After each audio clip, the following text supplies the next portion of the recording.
25/8/71 मुख्य 7 कमज़ोरियाँ और उनको मिटाने के लिए 7 दिन का कोर्स। 1 सेकंड में वाणी से परे स्थिति में स्थित हो सकते हो। जैसे और कर्म इंद्रियों को जब चाहो जैसे चाहो वैसे हिला सकते हो, ऐसे ही बुद्धि की लगन को जहाँ चाहो जब चाहो वैसे वहाँ स्थिर कर सकते हो। ऐसे पावरफुल बने हो। यह विधि वृद्धि को पाती जा रही है।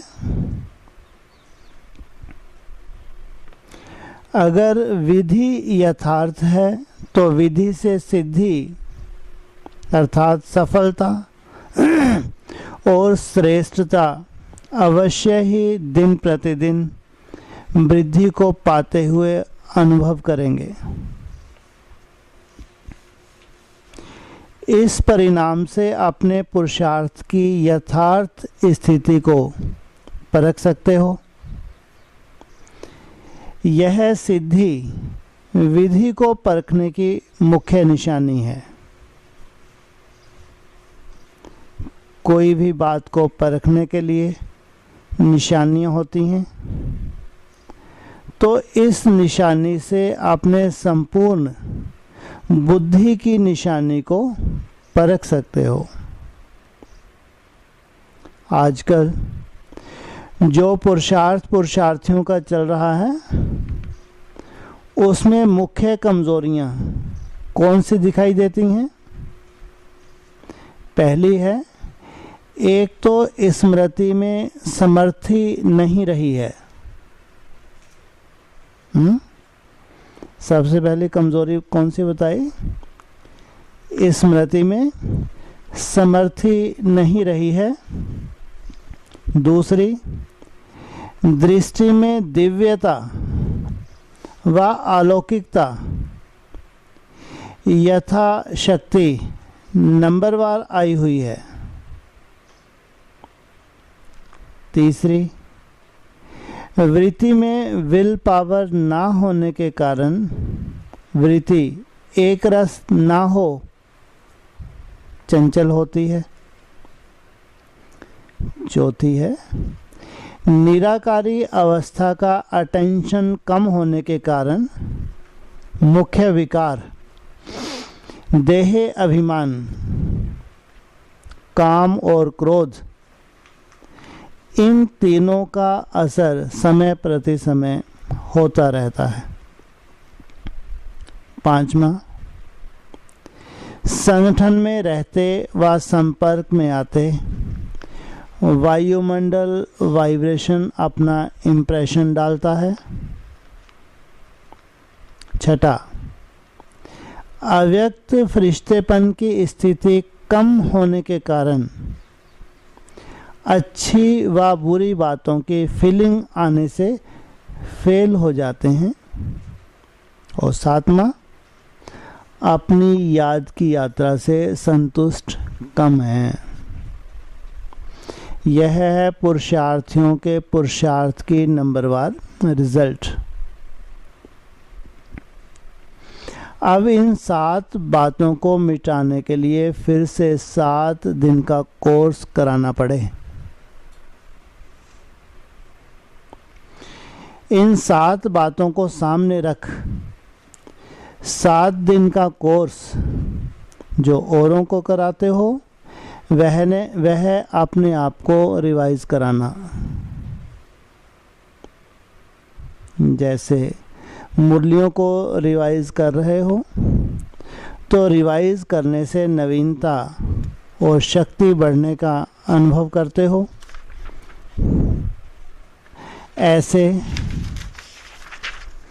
अब एकांत में बैठ अमृत वेले जो 7 बातें सुनाई, उन पर एक एक बात का निवारण हर दिन के पाठ में कैसे समाया हुआ है, वह मनन करके मक्खन अर्थात सार निकालना और आपस में लेन देन करना। कोर्स तो किया है, लेकिन जैसे जिज्ञासुओं को कोर्स कराने के बाद हर पाठ की युक्ति बताते हो, अटेंशन दिलाते हो, वैसे आप हर एक रेगुलर गॉडली स्टूडेंट अब फिर से एक सप्ताह एक पाठ को प्रैक्टिस और प्रैक्टिकल में लाओ। जैसे साप्ताहिक पाठ करते हैं ना आप लोग भी, सर्विस में पवित्रता सप्ताह व शांति सप्ताह का प्रोग्राम रखते हो ना, वैसे ही अपनी प्रोग्रेस के लिए हर पाठ का साप्ताहिक पाठ प्रैक्टिकल और प्रैक्टिस में लाओ। तो रिवाइज होने से क्या होगा? सफलता समीप, सहज और स्पष्ट दिखाई देगी। तो श्रेष्ठ तो बन ही जाएंगे। अपने आप को हर संकल्प व कर्म में महान बनाने के लिए सभी से सहज युक्ति की 3 बातें सुनाओ। मन वचन कर्म में महानता के लिए पूछ रहे हैं। महान बनने के लिए एक तो अपने को पुरानी दुनिया में मेहमान समझो। दूसरी बात, जो भी संकल्प व कर्म करते हो तो महान अंतर को बुद्धि में रख संकल्प और कर्म करो। तीसरी बात, बाप के व अपने दैवी परिवार की हर आत्मा के गुण और श्रेष्ठ कर्तव्य की महिमा करते रहो। तो मेहमान, महान अंतर और महिमा, यह 3 बातें चलती रहें तो जो 7 कमियां हैं वह समाप्त हो जाएं। मेहमान ना समझने के कारण कोई भी रूप व रंगत में अट्रैक्शन और अटेंशन जाता है। महान अंतर को सामने रखने से कभी भी देह, अहंकार व क्रोध के अंश व वंश नहीं रह सकता। तीसरी बात, बाप की व हर आत्मा के गुणों की महिमा व कर्तव्य की महिमा करते रहने से किसी द्वारा किसी बात की फीलिंग नहीं आ सकती। और सदैव गुणों और कर्तव्यों की महिमा करने से याद की यात्रा, असंतुष्टता भी निरंतर व सहज याद में परिवर्तन हो जाएगी।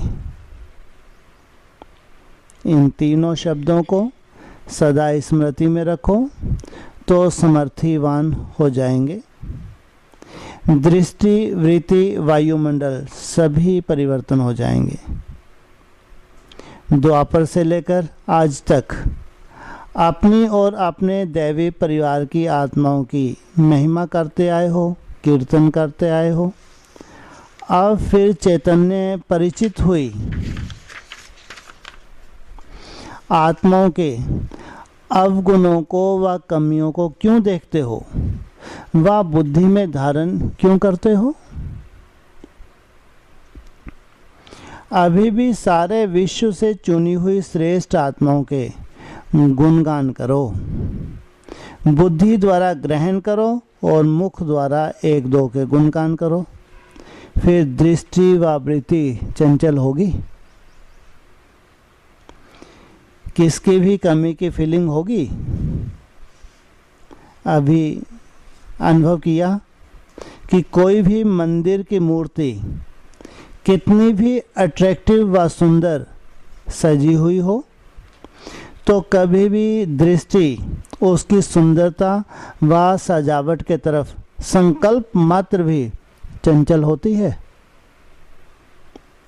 और वहाँ ही अगर कोई सिनेमा व कोई ऐसी किताबों में से कोई अट्रैक्शन व सजावट देखते हैं व कोई बोर्ड भी देखते हैं तो वृत्ति और दृष्टि चंचल हो जाती है। क्यों?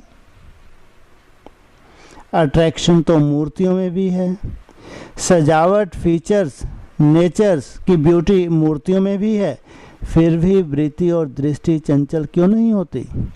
कहाँ पे हैं? मंदिर में हैं? और ऐसे दूसरी कोई पोस्टर को देखें तो दृष्टि वृत्ति में चंचलता आ जाती है। दोनों ही चित्र सामने रखो व एक ही कमरे में रखो तो 1 सेकंड में उस तरफ जाने से वृत्ति चंचल होती है और उस तरफ जाने से वृत्ति पवित्र बन जाती है। यह पवित्रता और अपवित्रता का कारण क्या होता है? स्मृति।